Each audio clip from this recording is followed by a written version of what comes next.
It's my feel-good breakfast show. Welcome to another episode of INGRAMS Skin Sessions, which really is a thought-provoking campaign that encourages brave conversations which are more than just skin deep. Now today, we're delving into a new topic, I am above normal. The human spirit is one of ability, perseverance and courage that no disability can take away. Yet people with disabilities are often ignored, if not outright excluded from services and society at large. And often at the expense of the contribution that they can make. And people with disabilities do not define themselves by their disabilities, but rather recognize that it is simply one aspect of who they are. It is critical to ensure the full and equal participation of people in all spheres of society and to create enabling environments for and with persons with disabilities. And joining us this morning to unpack this very interesting topic a little bit further and showcase how important it is to represent minority groups is motivational and inspirational speaker Masingita Masunga. Welcome to the show. Thank you. Let's start at the very basis of this. You are disabled and you suffer with cerebral palsy. For those people unaware, what is cerebral palsy and how has it affected your life? Thank you for having me here. And what I like about the INGRAMS brave conversation is they spark dialogue, and dialogue that we need. And if you know, with dialogue, we correct, we share different views. So I'll start by correcting you graciously.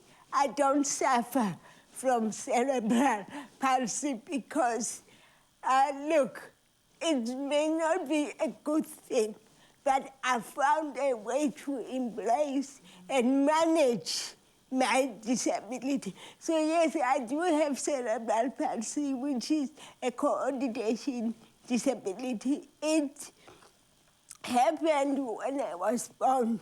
Somebody forgot the oxygen tank, which caused the damage in my brain.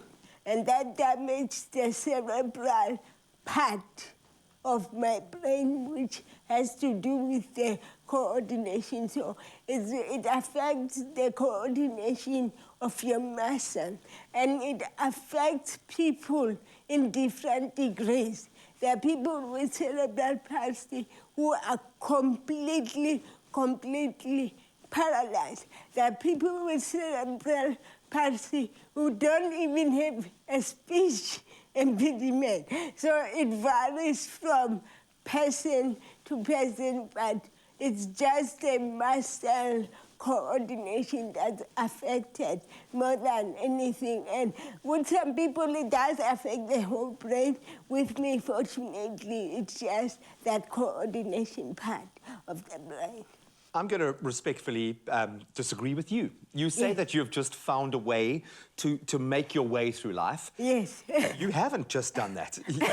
You've created an amazing career for yourself. Yes. And you've tackled things that very few people do. I'm talking about Mount Kilimanjaro, driving across the continent from Cape Town to Cairo. Where does that strength come from? Look, the thing is, we need to take into consideration the different factors that contribute to one's life. I was born into a middle-class family. So as much as that disadvantage, there are little bit of advantages in that you have some sort of a support system. When I was 8 years old, my dad said to me, please make me a cup of tea. You don't say that to an 8-year-old with cerebral palsy, but my dad did.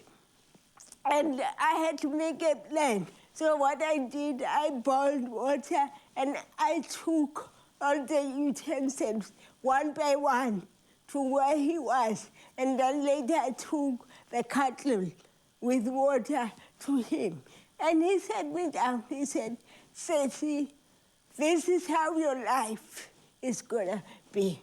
You will have a lot of challenges because he wouldn't use the word disability, but he made me aware that I would struggle to do certain things, or I would have to do certain things in my own way, not differently, but in my own way. So he said, what we're not gonna allow as your parent is for you to say it can't be done. As you've done with this cup of tea, always find a way to do it, always find a way around the system because you're a black girl. So already the system is against you. The attitude is against you. The society is against you. But at the end of the day, whether you make it or not depends on you. So that lesson was given to me at the age of 8. Of course, until when I turned 18 and I said to him, I want to drive. Then,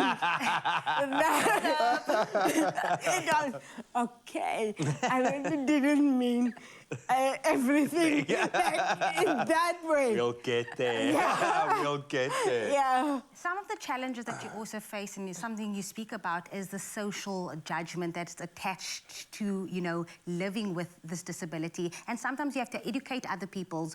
What are some of the prejudice that you face? You know, funny enough, now that I'm in my 40s, I appreciate the judgment because it has given me the freedom to be anything and to do anything and everything without fear of judgment, because all my life I've been an outcast.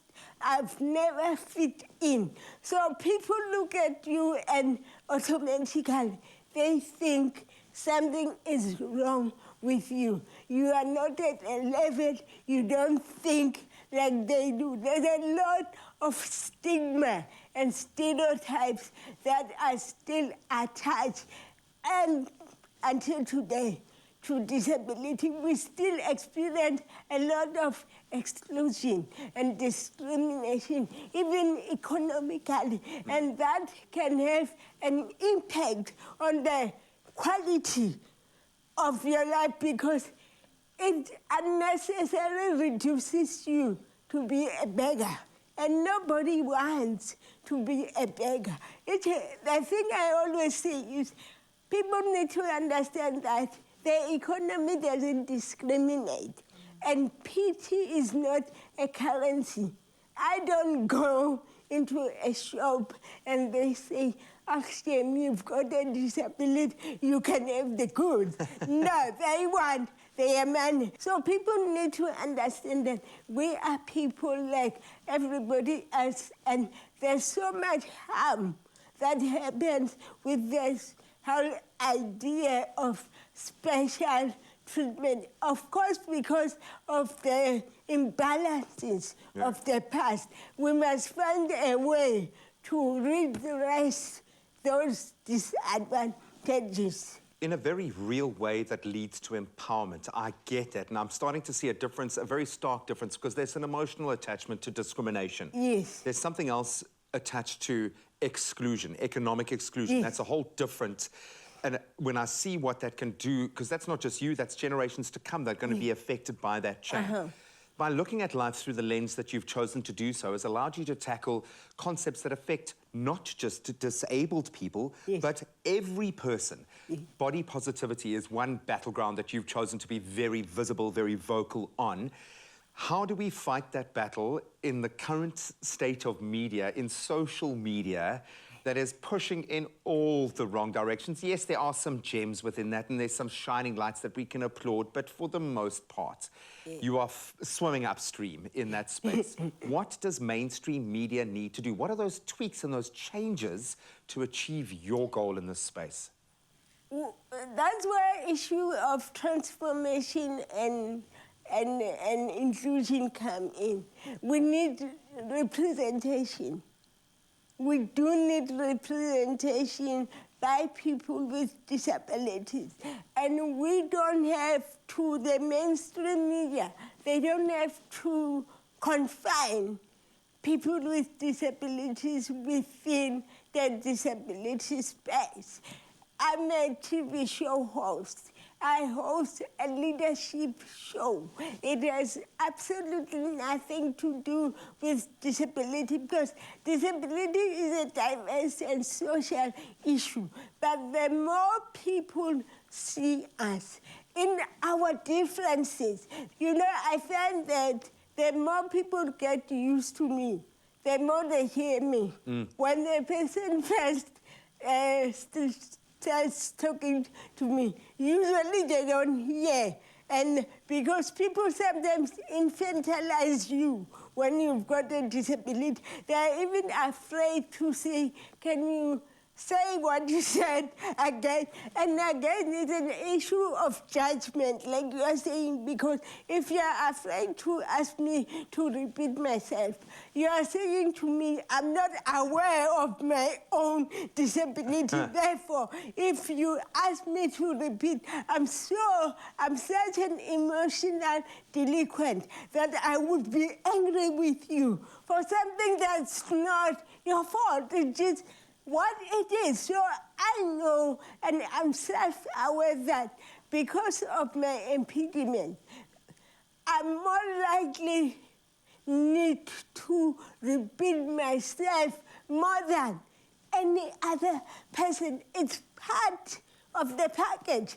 But people need, the problem is we always look at difference, not only disability, any type of difference. We look at it as a weakness or as if something is wrong with that person. So people need to know, just because I don't look like you, it doesn't mean something is wrong with me. It means I'm just that part of the jigsaw puzzle that is shaped in a different way, but we all connect through our weaknesses and our strength, and our difference is what connects us. Because what is Ubuntu?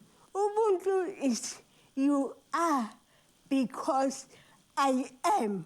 We're in the workplace, when we talk about teamwork, we always look, what is it that you have strength in that you can contribute to? So we all bring, in our differences, we all bring part of something. So the two things I've distilled from this, first of all, the fact that you say you're 40 and you look like you're about 12. I was about to say, Okay. I'll be 44 later in October. Ah, my word. I love that. I love the fact that you have allowed me, and this has been very educational for me, because I have been looking through one particular lens, so I really appreciate what you've said, Jeb. We need to start shining a spotlight on the achievements of people with disabilities in our society and our communities. Yes, and remember, you too can join the brave conversation we've had this week and stand a chance to win that R1,000 cash prize. Now, to win this week's cash prize, simply reply to the competition post on the Expresso Facebook, Twitter or Instagram page and tell us how you play a part in uplifting and also embracing inclusivity. And don't forget to include that hashtag, #YourSkinYourBrave. Now, this week's competition closes at midday today, and those T's and C's can be found on expressoshow.com. Good luck. Do you own your skin? Do you wear it bravely, even when others try to dim its glow? Does it represent your strength, your heritage, or does it express your brave and unconditional love? New look Ingrams, your skin, your brave.